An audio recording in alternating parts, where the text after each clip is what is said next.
Fala, filhotes, vocês estão vivos? No vídeo de agora nós vamos falar um pouquinho da Guerra da Coreia e da Revolução Cubana. Bora lá? Um dos momentos de maior tensão da Guerra Fria foi a Guerra da Coreia.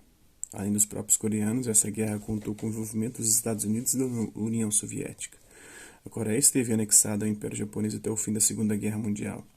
Ao final da guerra, tropas dos Estados Unidos e da União Soviética ocuparam e dividiram a Coreia entre si. Dividida pelo paralelo de 38 graus norte, a Coreia deu origem a dois países, a Coreia do Norte, socialista sob influência soviética, e a Coreia do Sul, capitalista e controlada pelo governo dos Estados Unidos. Mas havia tensões e conflitos entre essas duas áreas, pois tanto os coreanos do Norte quanto os do Sul queriam reunificar o país sob o controle de um único governo.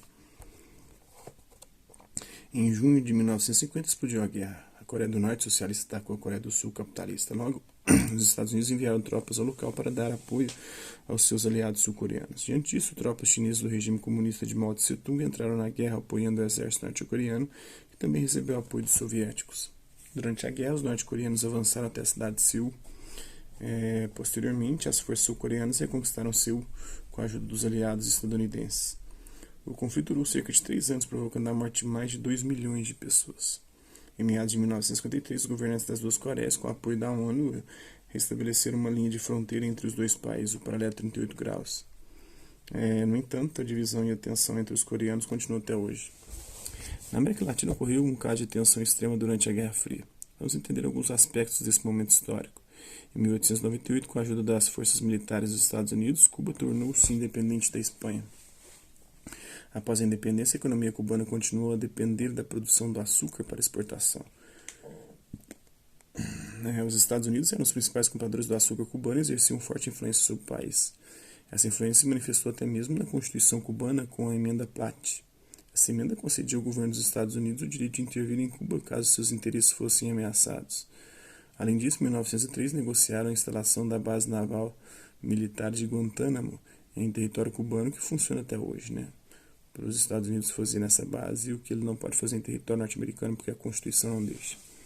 De 1964 a 1958, o político cubano Fulgêncio Batista foi o homem forte de Cuba, mantendo-se leal aos interesses dos Estados Unidos.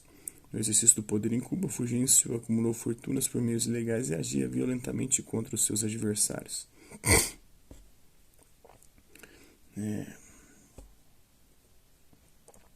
Tem um mapa de Cuba político, tem Havana, Pinar del Rio, Matanzas, Santa Clara, Cienfuegos, Cuba, Camagüey, Holguín, Santiago de Cuba e Guantánamo, que fica bem no leste, na parte leste da ilha. O socialismo em Cuba. Em 1956, guerrilheiros cubanos comandados por Fidel Castro e Ernesto Che Guevara levantaram-se contra a ditadura de Fulgêncio Batista, derrubando-a em janeiro de 1959. Com a tomada do poder, os revolucionários caminharam rumo ao socialismo. Surgiu então uma série de conflitos entre o governo de Fidel Castro e o dos Estados Unidos. Diversas empresas estadunidenses tiveram como suas propriedades estatizadas pelo governo de Cuba. Muitos cubanos que discordavam do governo de Fidel foram perseguidos e migraram para os Estados Unidos. Entre os momentos de maior tensão no conflito entre os Estados Unidos da América e Cuba, podemos citar a invasão da Baía dos Porcos em 1961. Uma tropa militar composta de exilados cubanos desembarcou na Baía dos Porcos na tentativa de derrubar o governo do país. Essa tropa havia sido treinada e financiada pelo governo dos Estados Unidos. As forças leais a Fidel derrotaram os invasores e o governo cubano reforçou sua adesão ao bloco socialista. Bloquear Cuba, o governo dos Estados Unidos para suspender Cuba da Organização dos Estados Americanos, da OEA, o que ocorreu em 1962. Além disso, os Estados Unidos impuseram um bloqueio econômico à ilha. A crise dos mísseis e a aproximação dos cubanos com os soviéticos levou à decisão de instalar em Cuba mísseis nucleares soviéticos com capacidade para atingir os Estados Unidos. O presidente dos Estados Unidos da América, John Kennedy, reagiu à instalação de mísseis por considerá-la uma grave ameaça à segurança de seu país. Kennedy ordenou à marinha estadunidense que bloqueasse a ilha de Cuba, impedindo a chegada de navios soviéticos carregando mísseis. O episódio ficou conhecido como a Crise dos Mísseis, um dos momentos mais tensos da Guerra Fria. Diante do risco de um confronto direto entre os Estados Unidos da América e a União das Repúblicas Socialistas Soviéticas, os líderes desses países fizeram um acordo para a retirada dos mísseis soviéticos de Cuba e de mísseis estadunidenses da Turquia, que também ameaçavam a União das Repúblicas Socialistas Soviéticas. O navio militar da Marinha dos Estados Unidos intercepta o navio da Marinha Soviética que transportava mísseis para Cuba em 1961. Uma foto aqui, né? A Cuba contemporânea, a Revolução Cubana rompeu com a influência dos Estados Unidos na América Central.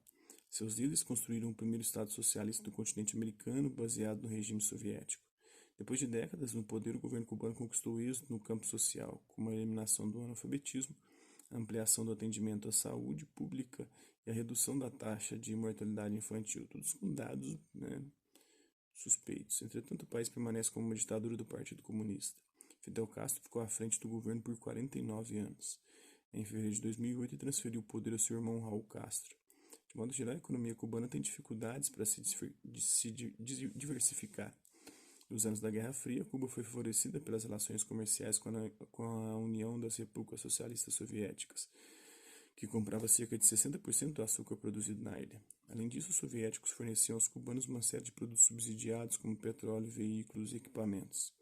Porém, a partir de 1991, com o fim da União das Repúblicas Socialistas Soviéticas, a situação econômica de Cuba se complicou. Em busca de alternativas, o governo cubano passou a investir mais intensamente no turismo, cuja principal fonte e atração são as praias e o patrimônio histórico da ilha. Também ampliou as relações comerciais com a China, a Venezuela e outros países da América Latina. O desenvolvimento de produtos de biotecnologia, como vacinas e medicamentos, e a prestação de serviços de saúde por médicos cubanos em países latino-americanos e africanos tornaram-se importantes fontes de renda para Cuba também, né? Em dezembro de 2014, o presidente dos Estados Unidos, Barack Obama, anunciou que estavam sendo realizadas negociações entre os governos dos dois países para colocar fim ao bloqueio econômico a Cuba. Tem uma foto aqui do presidente cubano Raul Castro cumprimentando o presidente Barack Obama dos Estados Unidos durante uma reunião de chefes de Estado na cidade do Panamá em 11 de abril de 2015. Então é isso aí, espero que vocês tenham gostado do vídeo. Quem curtiu, dá um like, não curtiu, não dislike. Hasta la vista, até a próxima.